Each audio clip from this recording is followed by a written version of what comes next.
Zu den nicht beeinflussbaren Faktoren zählt die Genetik. Die Genetik ist ein Teilgebiet der Biologie und beschäftigt sich mit der Vererbung des Genmaterials. In Bezug auf das Geschlecht sind Frauen häufiger als Männer von Rückenbeschwerden betroffen. Dies kann folgende Gründe haben. Zum einen wird der Hormonhaushalt der Frau durch den monatlichen Menstruationszyklus beeinflusst, wodurch Unterleibsbeschwerden und Rückenleiden ausgelöst werden können. Hinzu kommt ein Abfall des Östrogenspiegels während der Wechseljahre, womit ein Abbau des Bindegewebes und der Muskulatur einhergeht. Neben den muskulär bedingten Beschwerden können auch psychische Faktoren als Ursache möglich sein. Auch soziale Berufe, wie zum Beispiel Pflege- oder Erziehungsberufe, die häufig von Frauen ausgeübt werden, sind mental und körperlich belastend. Psychischer Druck und Stress sind massive Auslöser für Rückenschmerzen. Mit zunehmendem Alter nehmen auch Rückenbeschwerden zu, aufgrund der natürlichen Abbauprozesse und der Belastungen im Alltag. Bei Kindern und Jugendlichen treten Rückenschmerzen seltener auf. Hier kann der Grundstein für ein geringes Leiden im Alter gelegt werden.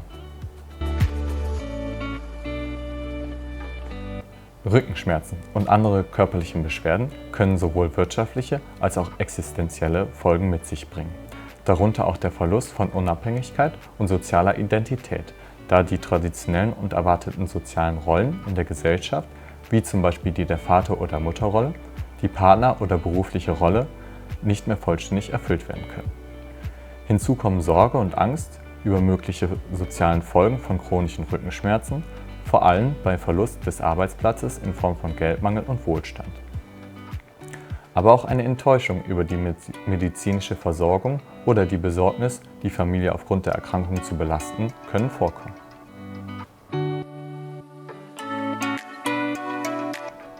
Auch unsere gesammelten Erfahrungen mit Verletzungen und Schmerzen haben Einfluss auf unsere Rückenbeschwerden. Unser Gehirn speichert Schmerzreize und ruft sie auch dann ab, wenn die eigentliche Schmerzursache beseitigt ist. Personen, die schon häufiger an Rückenschmerzen litten, stehen unter erhöhter Alarmbereitschaft und reagieren dadurch mit Muskelanspannung. Auch Erlebnisse aus der Vergangenheit, die zu psychischen Belastungen führen, können sich in körperlichen Beschwerden ausdrücken. Geringe Bildung, der Berufsstatus und ein geringes Einkommen stehen in Verbindung mit dem Auftreten von chronischen Rückenschmerzen. Personen mit einem niedrigen Sozialstatus, gemessen an Bildung, Beruf und Einkommen, berichten sehr viel häufiger von Rückenschmerzen.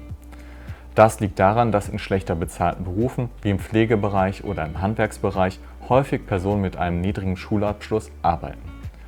Zu den Risikofaktoren für Rückenschmerzen, die in den sozial benachteiligten Bevölkerungsgruppen gehäuft vorkommen, gehören mit dem Arbeitsplatz verbundene körperliche Belastungen, wie zum Beispiel das Tragen, das Heben, ungünstige Körperhaltung am Arbeitsplatz und eine geringe Arbeitszufriedenheit, aber auch Lebensstilfaktoren wie Übergewicht und wenig Bewegung.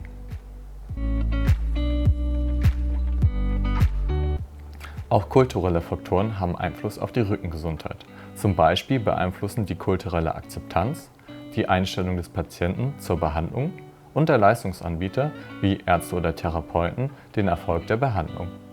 Außerdem kann es zu Herausforderungen in der Kommunikation kommen, wenn Patient und Therapeut nicht die gleiche Sprache sprechen oder den verschiedenen Arten von Rückenschmerzen nicht die gleiche Bedeutung zugeschrieben wird.